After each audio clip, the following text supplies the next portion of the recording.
मैंने एक रील देखी थी एक हिरन की, उसको एक फेंस में रखा हुआ था। वो हिरन जो साला कम से कम 15 फुट की छलांग मार सकता है, वो फेंस में बेचारा ऐसे ऐसे घूम रहा है क्योंकि उसके आगे विजन नहीं मिल रहा उसको कि ये फेंस में टाप सकता। हम अपने आप को एक फेंस में बांध के रखते हैं, उतना ही सोचते हैं कि हम यही घास खा सकते हैं, यही घास हमें खानी है। पापा भी यही खाते आ रहे थे, दादाजी भी यही खाते आ रहे थे, मम्मी भी कह रही है कि यही घास खाए।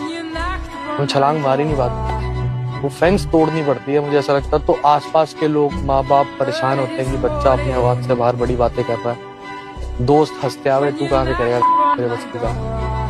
लेकिन कोई भी कर सकता है। मेरे को ऐसा लगता है भाई कोई भी कर सकता है।